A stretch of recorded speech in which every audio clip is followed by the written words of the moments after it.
سلام، وقتتون بخیر. من اطهر هستم، شف هالستیک و همچنان از استانبول زیبا. اینجا استودیوی اطهرز مطفاکه و امروز قصد دارم یک صبحانه انرژیزا و پاییزی با هم درست کنیم. اگر آماده اید همراه من باشید. خب بریم سراغ موادی که من برای این صبحانه سریع استفاده میکنم.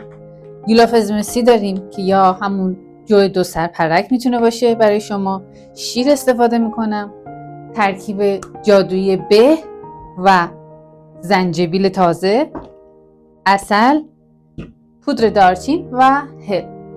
برای شروع با به آغاز میکنیم. به رو خورد میکنم و در ماهیتابه با کمی شیر تفت میدم تا نرم بشه.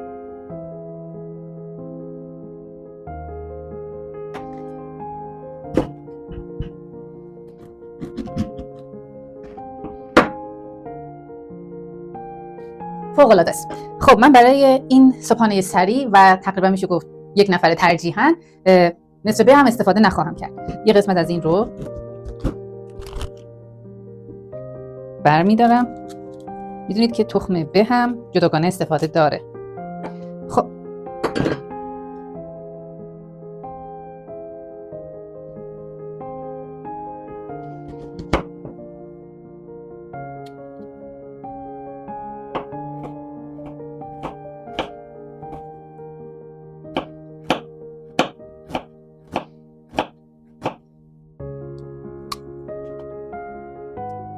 از خودتون دقیقش نکنید.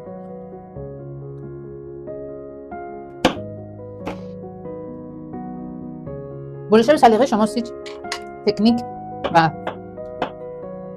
استاندارد خاصی برای برش دادن نداریم، ولی ترجیحاً نازک باشه که سریعتر پخته بشه و نرم بشه.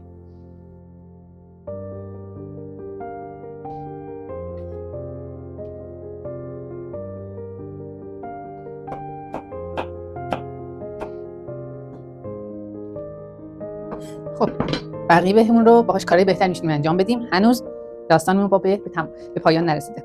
خب من شیر رو اضافه میکنم. شما میتونید مقداری که من اضافه میکنم و نصف استکان در نظر بگیرید برای شروع، چون میخوام اول فقط به رو نرم کنم. خب تو این فاصله زنجبیل تازم رو کمی پوست میگیرم. میتونیم پودر زنجبیل جایگزین کنیم؟ بله میتونیم، اما من ترجیح میدم تو این فصل همیشه تو یخچالم زنجبیل تازه داشته باشم. توی شیرم و توی اوتمیلم از زنجبیل تازه استفاده کنم. زنجبیل با چاقو پوست میگیریم، میتونیم بگیریم، ولی خب ما معمولا به این روش پوست میگیریم. و زست زنجبیل چقدر اضافه میکنیم؟ اگه دوست دارین مثل من زیاد، اگر نه برای اینکه از خواص دارویش بهره ببرید حداقل به اندازه یک نصف قاشق چایخوری در نظر بگیریم. چرا که نه. خب تا اینجا زنجبیلمون هم اضافه کردیم، کمی کمی هم میزنیم و دوباره مواد طعم دهنده و عطریمون رو تو قسمت اول اضافه میکنیم که یه جور ترکیب خود به و با این ادویه ها قشنگ ممزوج بشه و زمان پیدا کنه که عطر خودشو به اوتمیل ما بده. خب دوباره برمیگردیم اینکه شما چقدر علاقه دارید دارچین استفاده میکنیم و به و هل. این ترکیب رو حتما امتحان کنید. حالا جداگانه برای مربا یا هر چیز دیگه من قویاً توصیه میکنم. خب الان من اینجا توی ماهیتابه‌ام برشای نازک به دارم، شیر دارم که به توی اون داره نرم میشه، دارچینم رو اضافه کردم بعد یک قاشق چایخوری و هل و البته زست زنجبیل تازه. خدمتتون عرض کنم که این ادویه ها ترکیبشون کنار هم اثر بخشی خوبی به ما میده، ولی با این حال هیچ کدوم اجباری نیستن. شما میتونید به رو فقط با جو 2 سرپرک، شیر و عسل هم ترکیب کنید و این اوتمیل رو داشته باشید. اما چون ما رسیپی ها رو سعی میکنیم که یه مقدار قوی تر و اثر بخش تر کنیم با توجه به کانسپتمون که برای خانم ها هست و یک طور میخوایم انرژی رو بالا ببریم برای صبح در یک روز سرد پاییزی، دلانگیز پاییزی، به همین خاطر من دارچین، زنجبیل و هل هم اضافه کردم. خب کمی به خودم حدود 2 تا 3 دقیقه زمان میدم که نرم بشه. بعد مقداری یولاف اضافه میکنم، جو دو سر پرکم اضافه میکنم و ادامه رو میریم. خب من می‌خواستم اول اینو بنویسم ولی یادم رفت، اشکال نداره، حالا می‌نویسم تخته خالی نباشه. صبحانه انرژیزای پاییزی به و جو دو سر پرک. خب ادامه داستان. کجا بودم؟ شیر و به یک ترکیب بهشتی ساختن با ادویه‌هایی که اضافه کردیم. کاش بودی و میدیدی. البته که شما در منزل میتونید امتحان کنید خودتون.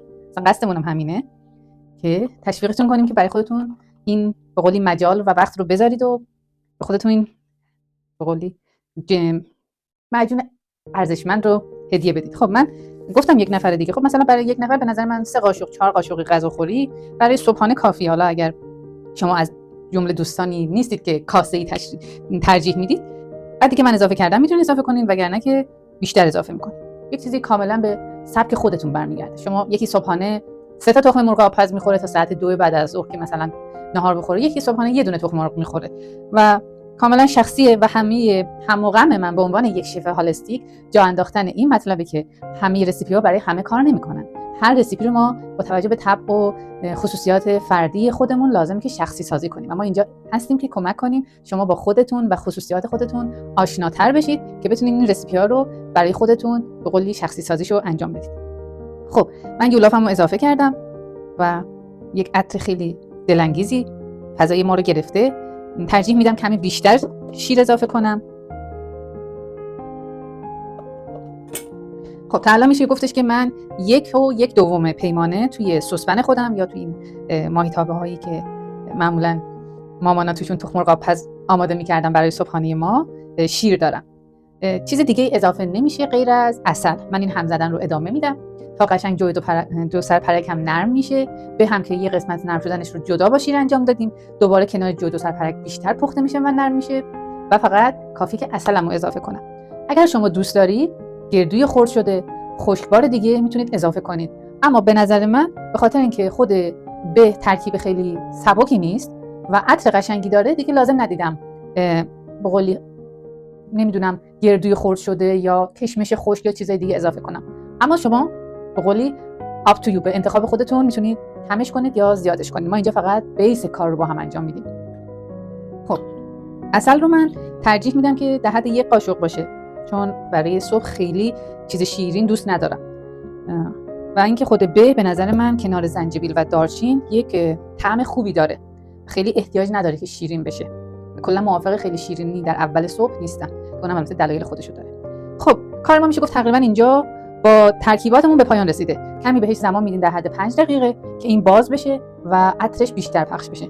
بعد و تمام. خب ببینیم چیها کردیم. اول اینکه واقعا طبق همیشه به ما رو سرفراز کرد، یه عطر فوق العاده کنار دارچین. ببینیم مزهش چطور شده.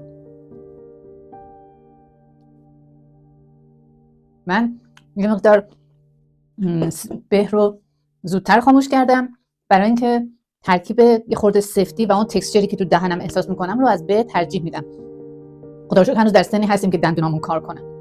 خب خانمای عزیز و دوستان همراه، شما این رسیپی رو میتونید درست کنید. سوالی اگر هست در کامنت ها برای من بنویسید و حتی اگر ایده‌ای دارید یا دوست دارید بیشتر ما سیزنال کار کنیم به من بگید و من هم رسیپی ها رو بر اساس اون انتخاب میکنم. امیدوارم که براتون مفید بوده باشه. درست کنید و لذت ببرید. روزتون بخیر. مراقب خودتون باشید.